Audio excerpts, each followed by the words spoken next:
Dalam informasi bulan lalu, baik melalui video ataupun tulisan, saya mengatakan bahwa Anglo-Saxon dan Amerika atau disebut dengan Anglo-American adalah ingin menjadi penguasa dunia dengan melawan the rest of the world. Ketika Amerika menutup akses dari Eropa kecuali Inggris beberapa hari lalu, maka hal ini mengkonfirm gerakan Anglo-Amerika itu melawan Eropa kontinental yang dipimpin Jerman. Juga manuver serang Rusia dilawan dengan memakai proksi Muhammad bin Salman atau MBS. Amerika hidup dari shale gas. Rusia pasti tumbang. Itu cita-cita hegemoni. Dalam tulisan novel Profesi yang belum tuntas karya Mardigu yang berjudul Negeri Cincin Api di tahun 2018 sudah ditulis prolognya sebagai berikut. Ketika hegemoni melakukan dollar reset value, maka ini puncak perang mutakhir atau perang dunia ketiga. Dalam novel itu jelas tertulis perang currency, perang teknologi, perang dagang membuat dunia bubrah, ambiar, di mana kemudian terjadi keseimbangan baru dan Indonesia melakukan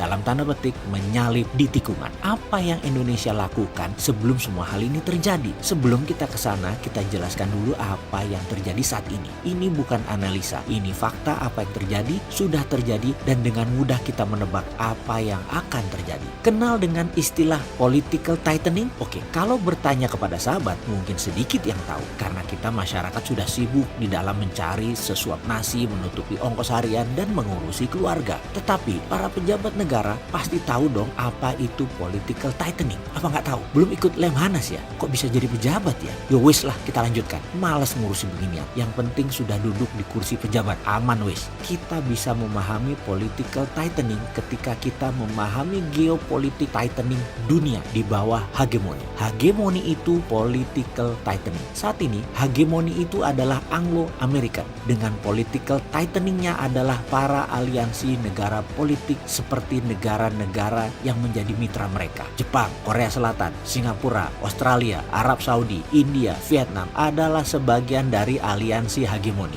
Itulah political tightening. Lalu ada Cina dengan obornya. One Belt mengikat semua negara ke satu arah yaitu Beijing. Sudah 70 negara di dunia ini merupakan bagian dari obor. Funding pembiayaan ala Cina. Perlu diingat, obor bukan political tightening. Obor itu economic tightening. Masalahnya hanya ekonomi semata. Inilah mengapa Indonesia terpesona dengan obor karena matanya pejabat adalah cuan, duit tok, terutama menteri serba bisa. Menteri tersebut kayaknya menteri tahan corona karena ditantang sang hegemoni oleh great ekonomi Cina plus saat ini ekonomi hegemoni mengecil, maka sebagai preman sang penguasa mereka melakukan serangan dan menekan dunia yang ditekan khususnya blok obor termasuk biangnya yaitu Cina. Dari dulu saya nggak percaya akan perang fisik pakai senjata, tapi bentuk perang lain mereka lakukan. Dan saya tidak pernah duga mereka pakai biological weapon. Virus yang sudah diperkaya, enrichment virus bernama COVID-19.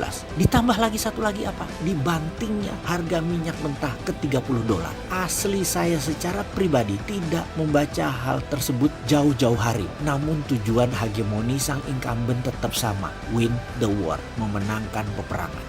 Strategi hegemoni itu sudah basah yang mandi sekalian. Ini yang dilakukan Trump sekarang. Jadi saya pernah mengatakan dalam video yang lalu, saya memilih Bernie Sanders jadi presiden Amerika jauh-jauh hari. Saya nggak suka Trump. Namun Trump yang ingin berkuasa tersebut tidak ingin melawan Bernie. Bisa batal strategi kaum Zabatai mengendalikan dunia melalui Trump. Trump tetap ingin menang dan dia memilih lawan demokratnya adalah Joe Biden. Wapres Obama dulu yang menurut Trump lebih gampang dikalahi. Jadi memenangkan perang sebelum pemilihan presiden Amerika jadi agenda Trump dan Partai Republik. Cina dan aliansi teman-teman Cina sebelum Oktober 2020 harus tumbang. Ini sadis sekali. Tapi itulah strategi hegemoni. Karena hegemoni sesungguhnya adalah penganut MMT, printing money. Dan printing money yang paling efektif adalah kalau bunga bank 0%. Dan ketika kemarin diumumkan suku bunga Fed mendekati 0, inilah kode seperti yang ditulis dalam buku pegangan kaum MMT, The Economist at War. Printing money sebagai dollar